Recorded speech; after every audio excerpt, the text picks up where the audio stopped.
Alright, so let's continue with this floor here. We're going to add a texture on here. So let's isolate it. Alright, so let's go.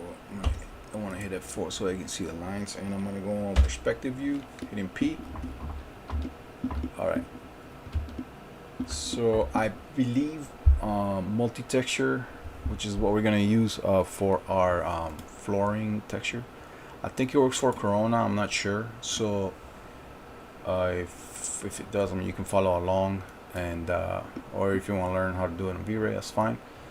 So we're gonna pick an empty slot, and we're gonna apply the multi-texture in the diffuse channel. So I'm gonna click here, and then on general we're going to apply multi-texture. Now multi-texture, on that same site where you download the plugin, they also have where you can buy different wooden flooring for texturing for your wooden floor, and they sell it in like bundles. So when you look at wooden floors, all the planks look different. So what they do is they'll give you random images which you can apply onto the model, and it'll apply one image per plank, so that way the floor looks a lot more natural, more, let's say, realistic. So it doesn't look like repeated like they do like in a video game where you see where the floor starts repeating itself. Alright, so once we're here, we're gonna go to manage textures, add bitmap. Then I already have some that I purchased a while back. Let's see where they're at.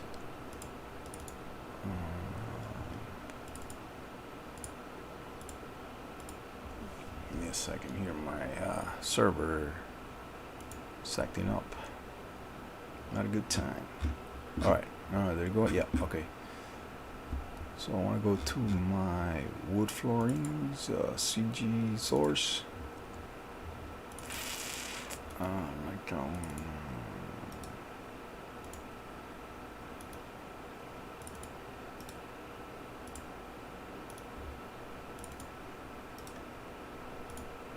Alright, so let's go with this one here. So I'm gonna hit Control A to pick them all. You see there's a bunch.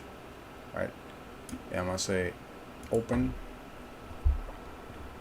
So as soon as you do, they're all gonna show you. They're gonna be right here. These are all the files we're using for this floor. So if you double click on here, they're the textures. So I'm gonna click and drag drop. You don't have to do an UVW map, none of that stuff. It's already gonna be one image per plank. So now if you want to see your textures on the model, all you have to do is click here, show shaded material. There it is. So when you look at it on 3D Space, see how they all look the same? That's just when you're looking at it here, but when it renders, they're all gonna look different. So don't worry if you see them all looking like this. Now if you want to add some variation to the coloring of the wood, you can go to random and let's say 0.2. What that does is gonna make some of them darker, some of them lighter. Let's do 0.1. I think 0.2 is alright. You don't have to do that. I just do it so it shows a little more variation. Alright, so let's work out this material a little more. So let's go. We're gonna go to parent. It's gonna bring us back to our previous material settings window here. So reflect, we can put it, if it's too reflective, let's do 120. Say okay, and glossiness, let's do 0.85.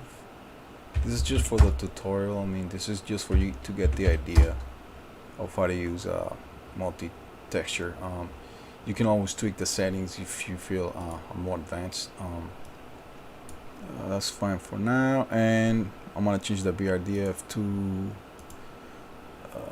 microfaceted.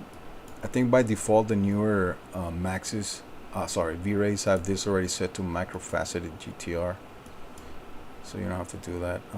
Diffuse, I'm gonna copy the diffuse into my bump channel, so I'm gonna click and drag and say copy, and if it's too heavy like it is now, we can always bring that down to like a 2. I'm sorry, let's do 10.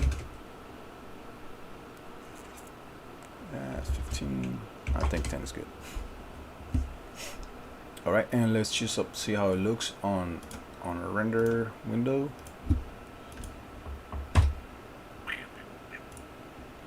Let's bring back, did I do a render already on this?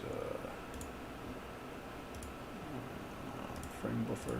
Okay, no, I guess not. All right, so let's start from scratch rendering.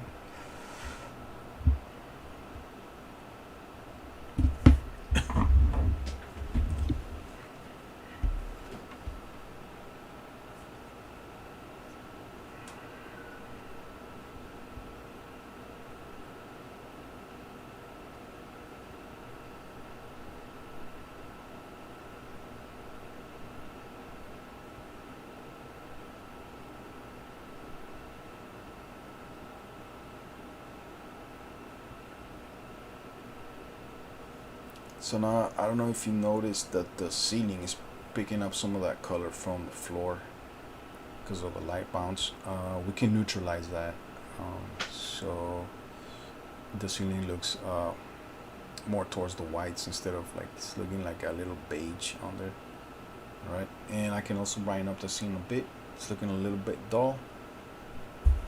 So what we're gonna do, we're gonna stop the render here, and I'm gonna activate my render region box, and we're going to have our interactive rendering going as well. So let's turn that on. All right, so first thing I'm gonna do, I'm gonna edit this material, right? I don't want this to be on the ceiling, reflecting on the ceiling, right? It's picking up some of the color from the floor onto the ceiling. So we're gonna go to our floor material, and make sure you way at the top of the settings. I don't mean top as in top here, but of the parameters that you can no longer go to parent, right? So we're gonna go, sorry, we're gonna click on V-Ray materials. We're gonna go to general, and it's not general, sorry, it's gonna be under override material in the V-Ray section. So override material, we'll say okay. So now it's gonna ask you if you want to keep old material. Say yes, because we want to keep our wood texture on there, right? So we say okay. Now it hasn't done anything yet because there's still one more step we have to do. So in GI material slot, we're gonna click on that, and we're gonna pick a V-Ray material and leave it as default with that gray coloring, light gray. See, it's already taking off that hue that it had on the ceiling from the floor. All right, and another thing we can do now is brighten up the scene a little more. Let's activate the whole view. So now I'm gonna click on one of the lights, and I'm gonna raise that value, the intensity value. Let's put it at, let's do 8,000. Oops. Hold on, I hit the wrong key there. Maybe 1, 2, 3. Let's do 10,000. 10,000 there. All right. It's looking better. So maybe I can rotate that camera a little bit. Let's pick the target, and let's move that around. And if I pan across somewhat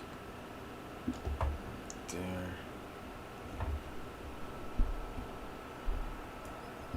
and let's bring that box down. I had it up for a previous tutorial that I wanted to show the shadows about there. And if you want to make the floor a bit more reflective, we can always go back to the floor material, go to parent, we're gonna go to base material, which is a floor, and we can make this 0.85. Alright, so we're picking up the highlights from the IES lights now on the floor. And if you want to make it a little more reflective, let's do 180 here. Say okay.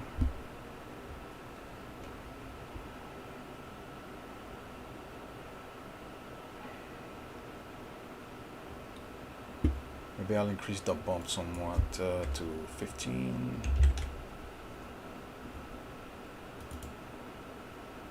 Yeah.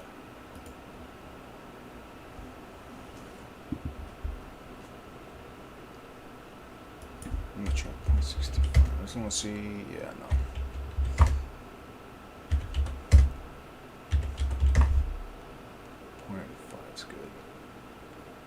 Now let's say you wanted to change the color of your floor. Let's go back to our multi-texture settings. See here where it says hue. If I type, let's say 2, let's double click on this. Maybe a little bit more. 30. Yes, it's going towards the greens. I don't want that.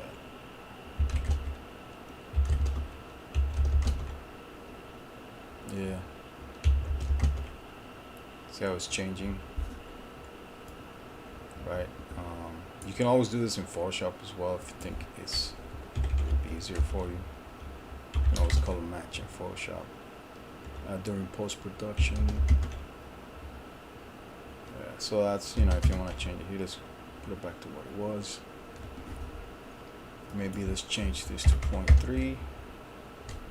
Get more variation on the floor.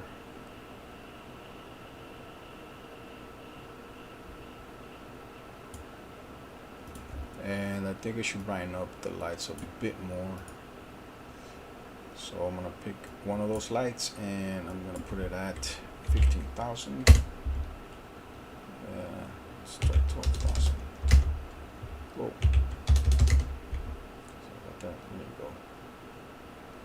So now it kind of gives you like that feeling of when the sun's setting, and you know, you start turning the lights on at home. And that's how you would do a multi-texture floor. Now this is basic. You get some nice results, but if you want to get some like more realistic flooring, you would have to do more tweaking on the settings. I'm not gonna go over that on this on this tutorial. This is just how to apply the multi-texture and how to go about editing some of the parameters here. Alright, so that's all I'm gonna do for this setting. Next I'll go over into how to make it look a little better. You know, the floor it looks alright, but it's, you know, you can use a little work on there. Alright, so I'll be on the next tutorial.